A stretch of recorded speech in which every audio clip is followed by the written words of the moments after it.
हमने अंग्रेजों की हत्या किया। कहाँ हुजूर, कल ही तो कैद थे, पहला गरासा मैंने ही मारा। फिर सारा वकील, जज सभी लोग हाथ पर। तीसरे दिन फिर पूछा गया रामफल मंडल।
एडमिशन के लिए स्टूडेंट क्रेडिट कार्ड योजना के तहत जो लागू नहीं किया गया था, इस बार माननीय मुख्यमंत्री जी ने गरीब बच्चों के लिए बीएड के नामांकन के लिए स्टूडेंट क्रेडिट कार्ड को मंजूरी दे दी है।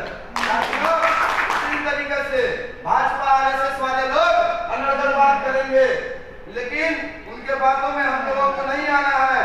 साथियों, मुल्क टूट जाएगा ये आसान नजर आते हैं, अब हुकूमत में मकान नजर आते हैं। मुल्क की आजादी में लुटा दी जाने हमने, और उस भाजपा आरएसएस वाले गद्दारों को गद्दार नजर आते हैं।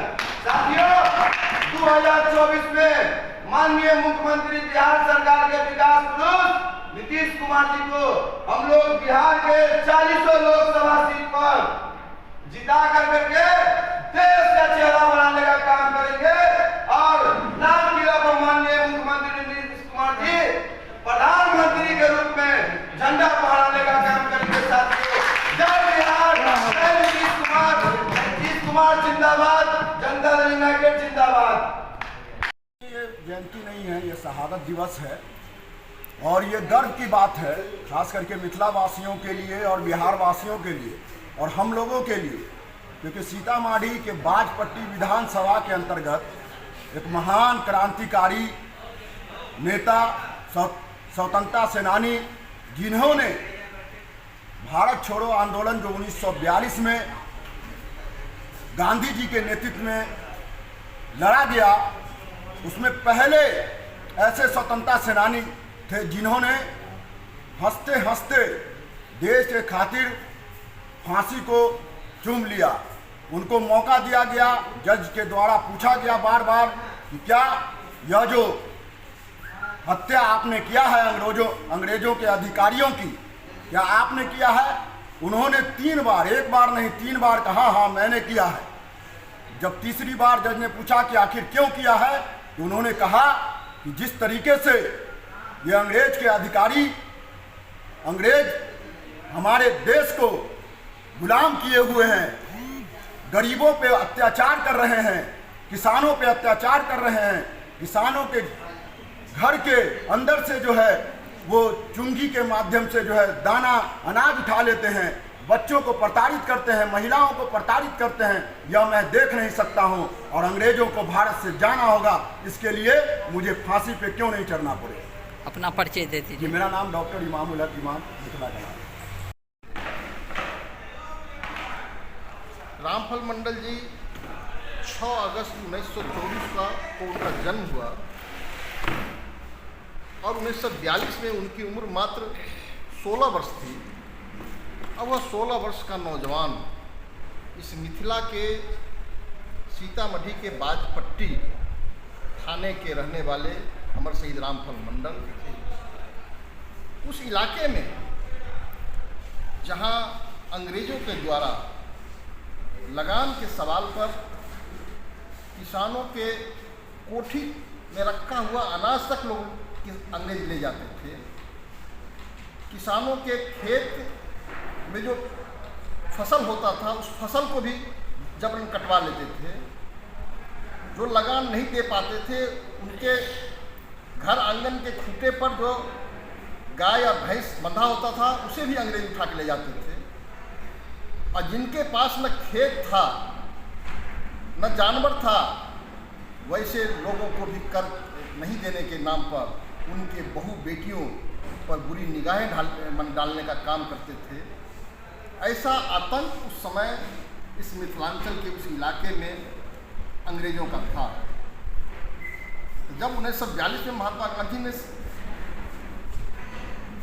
क्रांति का नारा दिया, करो और मरो का नारा दिया, उस समय मिथिलांचल के क्रांतिकारियों ने शहीद रामफल मंडल के नेतृत्व में एक संगठन बनाया और उस संगठन का मुखिया सरदार रामफल मंडल जी को बनाया गया। रामफल मंडल जी कद काठी में लंबे, 6.5 फीट लंबे जवान, हमेशा कसरत करने वाले नौजवान और हाथ में लाठी लेकर के चलते थे। लोग पूछते थे उनसे कि रामफल ये लाठी लेके क्यों चल रहे हो?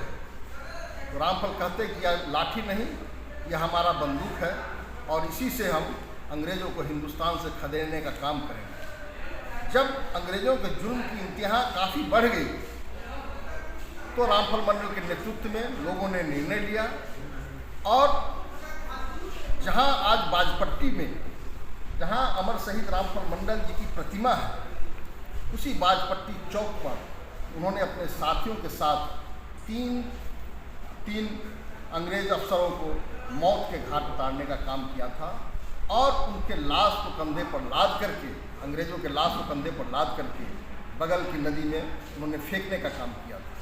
फिर लंबा उसके बाद ये कुछ दिनों गुमनामी में रहे। फिर अंग्रेज के खुफिया के द्वारा, अंग्रेज के जासूस के द्वारा इन्हें गिरफ्तार किया गया। भागलपुर सेंट्रल जेल के अंदर इन पर मुकदमा चला।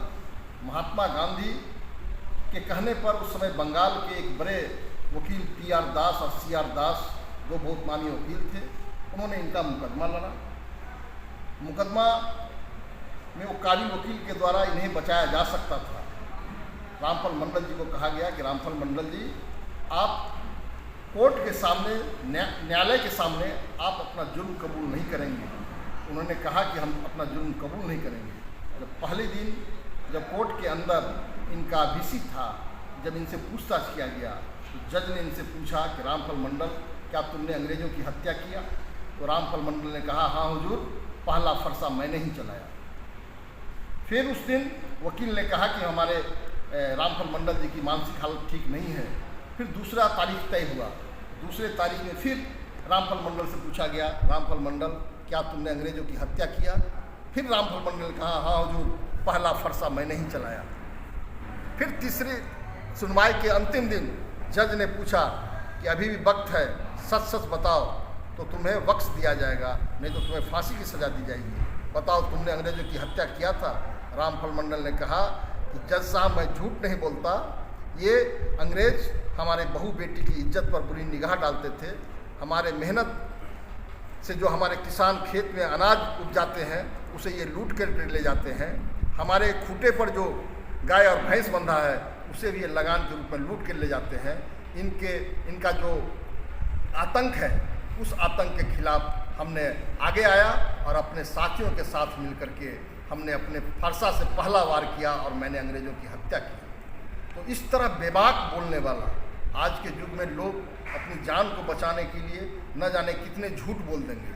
और ऐसे हमारे पुरखे थे इस मिथिला के लाल अमर शहीद रामफल मंडल, और उन्होंने बेबाकी से, मजबूती से अपनी बातों को रखा। और जिस समय उन्हें फांसी की सज़ा सुनाई गई भागलपुर सेंट्रल जेल में 23 अगस्त 1942 को उन्हें फांसी के फंदे पर चढ़ाया गया।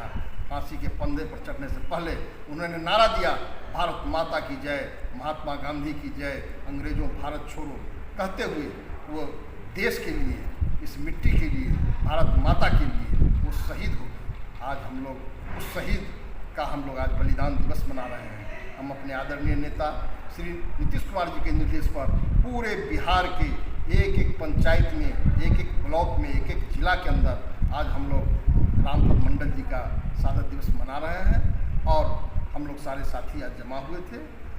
और एक चीज़ मैं और कहना चाहता हूँ, एक तरफ शहीद रामफल मंडल जी थे जिन्होंने स्वीकार किया कि मैंने अंग्रेज़ों की हत्या किया, और दूसरी तरफ इसी देश में दूसरे लोग भी थे जो एक बार नहीं 7 बार अंग्रेज़ों से माफ़ी मांगा और जेल से बाहर आया।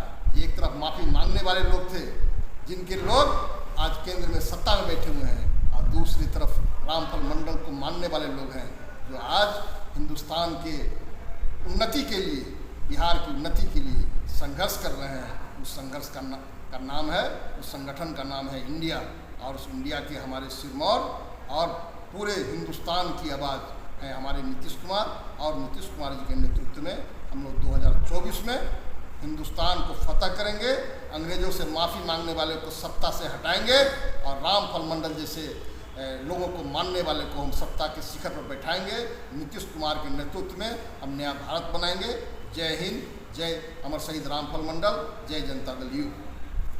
ये सौभाग्य की बात है कि हमारे मिथिला में ऐसे क्रांतिकारी भी रह चुके हैं रामफल शहीद मंडल जी, जिनका आज पुण्यतिथि मनाया गया। हमारे जदयू के सभी कार्यकर्ता एवं सभी नेता मौजूद थे, और हमारे मुखिया आदरणीय श्री नीतीश कुमार जी हम लोगों को आज ये बताने का काम किया है कि हम लोग के पास में ऐसे भी लोग मौजूद हैं जो हमारे सन 1947 में उससे पहले देश को आज़ादी में रामफल मंडल जी का एक बहुत अच्छा भूमिका रहा, और हम लोग उनको आज दिल से नमन किए हैं, और हम लोग इस बात को जन जन तक पहुंचाने का काम करेंगे। अपना परिचय दे दीजिए। मैं कोषाध्यक्ष मोहम्मद जबीदुल, जेडीयू जिला।